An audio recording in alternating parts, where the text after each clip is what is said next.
Welcome to my channel healthy cooking passion. ఈరోజు నేను మహారాష్ట్ర కొల్హాపూర్లో చేస్తాను ఈ రెసిపీ. ఫేమస్ ఇది మిసల్ పావ్ అంటారు. చాలా బాగుంటుంది రెసిపీ. దానికి ఇది మట్కే అంటారు. ఇలా పెసాల లాగానే ఉంటుంది, కలర్ ఇలా ఉంటుంది. సూపర్ మార్కెట్లో అలా దొరుకుతుండొచ్చు, ట్రై చేయండి. ఇవి తీసుకొని నానబెట్టుకొని మనం సేమ్ పెసాలు మొలకలు ఎలా వేసుకుంటామో అలా వేసుకోవాలి. ఒకవేళ ఇవి దొరకకపోతే పెసాలతోనైనా ట్రై చేయండి. ఇలా మొలకలు వేసుకోవాలి.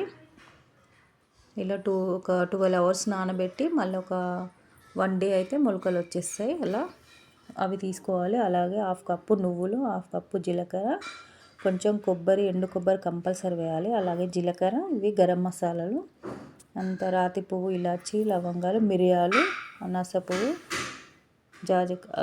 అవి ఇలాచి ఉంది. అలాగే కాజు, కొంచెం బిర్యానీ ఆకు తీసుకున్నాను. ఇది మసాలా చేయడానికి. అవి కూడా అన్ని డ్రై రోస్ట్ చేసి మసాలా పేస్ట్ చేయాలి. ఇది కూడా పేస్ట్ చేసుకోవాలి. ఇవన్నీ టమాటో, అల్లం వెల్లుల్లి, పచ్చిమిర్చి, కొత్తిమీర, అలాగే ఆనియన్. ఇప్పుడు పసుపు, ఉప్పు, కారం, పసుపు తీసుకోవాలి. ఆల్రెడీ ధనియాలు వేస్తున్నాం కాబట్టి ధనియాల పొడి అవసరం లేదు. ఇప్పుడు ఒక కుక్కర్ తీసుకొని కుక్కర్లో మనం మొలకలు వేసుకున్నాం కదా మట్కి, అవి వేసేసుకొని అందులో వాటర్ వేసుకోవాలి. వాటర్ వేసుకొని కొంచెం ఆనియన్, ఒక 2-3 లవంగాలు వెల్లుల్లిపాయలు వేసుకొని కొంచెం ఆయిల్ వేసుకోవాలి. కొద్దిగా సాల్ట్ వేసుకొని అలాగే కొంచెం పసుపు వేసుకోవాలి. వేసుకొని మనం కుక్కర్ మూత పెట్టేసి కొంచెం జీలకర్ర, ఒక విజిల్ రానివ్వాలి, ఒకటే విజిల్. ఇప్పుడు కడాయి పెట్టుకొని అందులో మనం ఇప్పుడు డ్రై రోస్ట్ చేసుకోవాలి ఆ మసాలాలన్నీ. ధనియాలు, జీలకర్ర, గరం మసాలా, అలాగే బిర్యానీ ఆకు. ఇప్పుడు అవి కొంచెం ఫ్రై చేసుకొని తర్వాత మనం నువ్వులు, కొబ్బరి, కాజు వేసేసుకోవాలి. మళ్ళీ ఒక 2 minutes ఫ్రై చేసుకోవాలి. చేసేసుకొని ఇవి మిక్సీ పట్టుకోవాలి మనం చల్లారాక. ఇప్పుడు అదే కడాయి పెట్టుకొని మనం ఆయిల్ వేసుకోవాలి. ఇందులో ప్లేట్లో తీసుకున్నాను. ఇప్పుడు ఆయిల్ వేసేసుకొని సరిపడా, కొంచెం ఆయిల్ ఎక్కువ పడుతుంది, ఒక 2.5 అలా వేసుకోవాలి. వేసుకొని ఫస్ట్ ఇవి ఆనియన్స్ ఫ్రై చేసుకొని పేస్ట్ చేసుకున్న తర్వాత కర్రీ వేసుకున్నాం. ఇప్పుడు కడాయిలో మనం ఆనియన్స్, పచ్చిమిర్చి, అల్లం వెల్లుల్లి, టమాటో, కొత్తిమీర ఇవన్నీ కొంచెం ఆయిల్లో మగ్గించుకొని ఇది కూడా ఒక పేస్ట్ లాగా చేసుకోవాలి. ఇది పావులోకి తింటే చాలా బాగుంటుంది. చాలా ఫేమస్. ఇది ఎక్కువగా తీసుకుంటారు. ఇది వాళ్ళు టిఫిన్లో, లంచ్ బాక్స్లో కూడా పెడతారు. మేము అక్కడ ఉన్నప్పుడు ఒక 2 years ఉన్నాం. అక్కడ మా పాపకు లంచ్ బాక్స్లో పెట్టేదాన్ని చేసి. వాళ్ళ క్లాస్లో అందరు తీసుకొచ్చుకున్నారని నన్ను చేయమంటే నేను నేర్చుకొని చేశాను. చాలా బాగుంటుంది ఇది. ఇప్పుడు ఆ మసాలాలన్నీ ఒకసారి పౌడర్ లాగా చేసుకోవాలి. తర్వాత కొంచెం వాటర్ వేసుకొని ముద్దలాగా చేసుకోవాలి, పేస్ట్ లాగా చేసేసుకొని అది పక్కకు పెట్టుకొని అందులోనే ఆనియన్స్ ఇవి మగ్గిపోయాయి.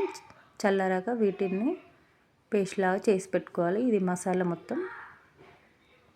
ఇప్పుడు అదే కడాయి మళ్ళీ కడుక్కొని తీసుకొని అందులో ఇప్పుడు ఆయిల్ వేసుకోవాలి. ఒక 2.5 అలా వేసాను. కొంచెం ఆవాలు, కొద్దిగా జీలకర్ర వేసుకోవాలి.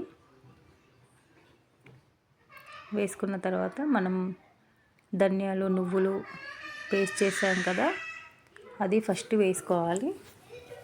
అది కొంచెం ఫ్రై చేశాక టమాటో, ఆనియన్, అల్లం వెల్లుల్లి పేస్ట్ అది కూడా వేసుకోవాలి. ఇది కొంచెం ఫ్రై అయింది. కొంచెం ఫ్రై అయ్యాక పసుపు వేసుకొని టమాటో పేస్ట్ వేసుకుందాం. ఇప్పుడు చాలా బాగుంటుంది ఈ రెసిపీ. మీరు తప్పకుండా ట్రై చేయండి. చాలా బాగుంటుంది. మనం సరిపడా కారం వేసుకోవాలి. కొంచెం పచ్చిమిర్చి వేసాము, మసాలా వేసాం కదా, కారం చూసి వేసుకోండి. మంచి కాశ్మీరీ చిల్లీ పౌడర్ వేస్తే ఇంకా రెడ్గా చాలా బాగుంటుంది. నా దగ్గర ప్రజెంట్ అది లేదు, ఇంట్లో కారం ఉంటే వేసాను. సాల్ట్ వేసుకొని కారం వేసుకున్నాక కొంచెం ఫ్రై అయ్యాక ఇప్పుడు అన్నీ మట్కి ఉడకబెట్టాం కదా, అది వేసేసుకొని సరిపడా వాటర్ వేసుకోవాలి. వాటర్ వేసుకొని మంచిగా ఆయిల్ పైకి వచ్చే వరకు మంచిగా ఉడికించుకోవాలి. ఆ మసాలా ఆ మట్కి మొత్తం మంచిగా ఉడికిపోవాలి. అంత వాటర్ వేసుకోవాలి. అది కొంచెం ఇట్లా గ్రేవీ లాగానే ఉంటుంది. మనం అంతలోగా ఒకసారి గీ వేసుకొని మంచిగా రోస్ట్ లాగా ఫ్రై లాగా చేసుకోవాలి. చాలా బాగుంటుంది. అలాగే డైరెక్ట్గా కాకుండా ఇలా గీలో రోస్ట్ చేస్తే చాలా టేస్టీగా ఉంటుంది. అలా రోస్ట్ లాగా చేసుకొని చూడండి, రోస్ట్ లాగా అయినాక తీసి పెట్టేసుకోవాలి. ఆయిల్ పైకి వచ్చింది, కర్రీ రెడీ అయిపోయింది. ఇప్పుడు కొంచెం కొత్తిమీర వేసుకోవాలి లాస్ట్కి. మనం ఆల్రెడీ పేస్ట్లో వేసాము, కొంచెం లైట్గా వేసుకోవాలి. చాలా మంచి ఫ్లేవర్ వస్తుంది. మసాలా ఫ్రెష్గా చేసుకున్నాం కదా, చాలా బాగుంది. ఇప్పుడు ఇలా సర్వ్ చేసుకోవాలి. దీన్ని ఇలాగే తింటారు. ఇంకా నేను బూందీ తీసుకున్నాను మిక్చర్. వాళ్ళు వేరే శనగ పిండితో చేస్తారు.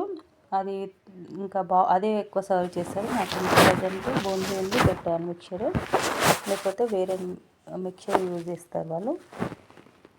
చాలా బాగుంటుంది. బాగా అక్కడ ఎక్కువగా తింటారు దీన్ని. అసలు త్రీ టైమ్స్ కూడా ఇదే తింటారు. ఒకసారి లంచ్లో, డిన్నర్లో, మార్నింగ్ టిఫిన్లో కూడా చేసుకొని తింటారు. చాలా బాగుంటుంది. మీరు కూడా ఒక్కసారైనా ట్రై చేయండి. మీరు ఇది మట్కి దొరకకపోతే కొంచెం పిసాలతో ట్రై చేయండి, ఎలా ఉంటుందో. చాలా బాగుంటుంది ఈ రెసిపీ. ఈ వీడియో మీకు నచ్చినట్టయితే లైక్ చేయండి, షేర్ చేయండి, సబ్స్క్రైబ్ చేసుకోండి. Bye friends.